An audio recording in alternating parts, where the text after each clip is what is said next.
Brandon Sklenar is a big poo-poo head. What's going on? That's what's going on.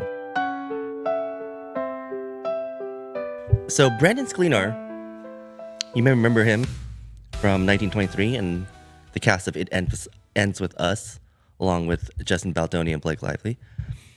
Well, he was recently at the appropriately named Vanity Fair Oscars party last Sunday for the 97th Annual Narcissist Award. Well, eagle-eyed fans like yourself noticed something very, very unusual and peculiar about his outfit. If you look very closely, he's wearing this flower petal pin. And guess what? This is the same pin that Justin Baldoni wore at his movie premiere for It Ends With Us. What's going on here? Is Brandon Sklenar now on Justin Baldoni's side? The same Brandon Sklenar that unfollowed Justin Baldoni. The same Brandon Sklenar that wrote this open social media post where he stated to support women and also ask yourself if your opinions are based on in any fact. The same guy who posted or reposted the New York Times complaint on his Instagram and said, "For the love of God, read this." Blake Lively heart. The same guy who flew around with Ryan Reynolds. Look at this. Channing Tatum visits Wells Pub with Ryan Reynolds. Who's that? It's Brandon Sklenar being flown around to Wrexham games. The same guy who signed with WME, the talent agency that fired Justin Baldoni. The same talent agency that Ryan Reynolds and Blake Lively are part of. The same guy who supported Blake Lively. Has he finally jumped ship? Well, the Hollywood Reporter was there to ask him a question. Let's listen to what he had to say. And finally, I know you're very supportive over your female co-stars as well. Blake Lively, how are you hoping to support her during this time? Okay, first of all, look how this question is framed. It's framed around supporting Blake Lively. Again, it frames her as a victim. I mean, if you don't think the Hollywood Reporter is bought and sold, well, there you go. No one is asking how Justin Baldoni is feeling or how people are supporting him. What's going on there? I mean, I just, it's a tough situation, and I just hope everyone remembers what the movie's about and why we made it in the first place, and it's about love, and it's about supporting women in general, and Okay. What a very generic answer. All right, let's continue. helping people through tough times. And that movie's helped so many people, and I just want people to remember like what it's about and why we made it, and to kind of keep it on that kind of like core ethos. You know what I mean? Wow. So he basically didn't say much. Just gave a very generic answer, political answer. He didn't mention anything about Justin. I mean, he talks about making a film that supports women, right? Meanwhile, she threatened to not promote the movie or authorize the release and usage of her image in the marketing materials, such as movie poster, unless she got what she demanded. Producer credits, her own cut of the film.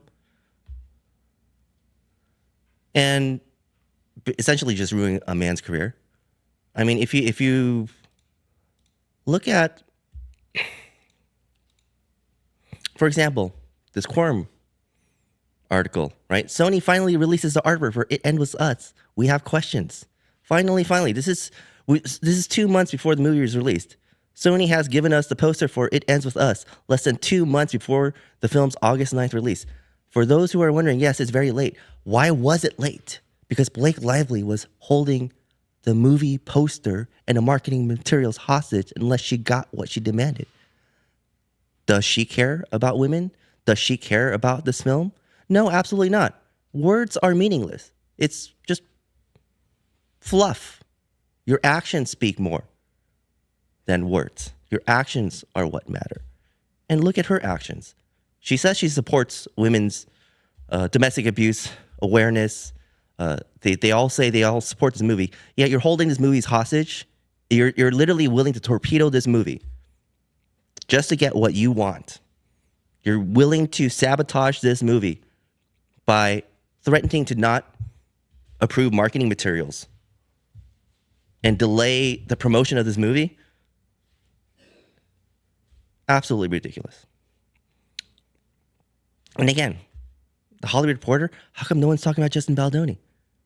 You know, Paul Feig was also at the event. Let's see what he had to say. And I know, of course, you also have been very supportive of Blake as your friend. What was it like kind of collaborating with her on this? Oh, fantastic. Blake's an amazing collaborator. I just, she's so smart, and I really just admire her so much. And Anna's... Oh my God, she's a great collaborator. This is a director. He directed A Simple Favor, Bridesmaid. He's a big, powerful guy. He's one of the directors who came out defending Blake Lively after all of this happened. But again, we go back to the pie chart. There's 19,500 directors in the Directors Guild of America. How many directors have actually spoken out in favor of Justin Baldoni? 0. How is that even statistically possible?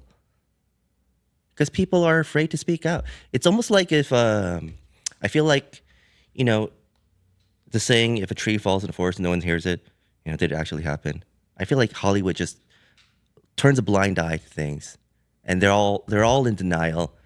And so you have to wonder and ask yourself, why is Paul Feig supporting Blake Lively? If you remember Simple Favor, it featured Aviation Gin, a gin owned by Ryan Reynolds. That gin sold for $610 million. Guess whose gin was featured in another Simple Favor? None other than Paul Feig's gin brand. Artingstall's brilliant London Dry Gin. So he's taken a page out of Ryan Reynolds' playbook, right? If you look at Paul Feig and you look at his upcoming movie, well, he's working on a movie called The Housemaid. And guess who's starring in it?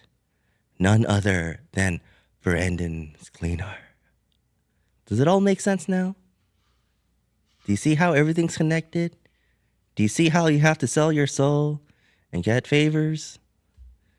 I bet you right now Brandon is kind of coming to a realization where, he's been used by Ryan Reynolds. He's been used by Blake Lively. They flew him around town. They wined and dined. They treated him like a king just to get what they needed out of him. Now I bet you he's kind of wondering, was it worth it? Was it worth selling my soul? Is it a little too late? Does he actually support Justin? Or is he just doing it for himself? Save face. Well, what do you guys think? Let me know. Thank you for watching.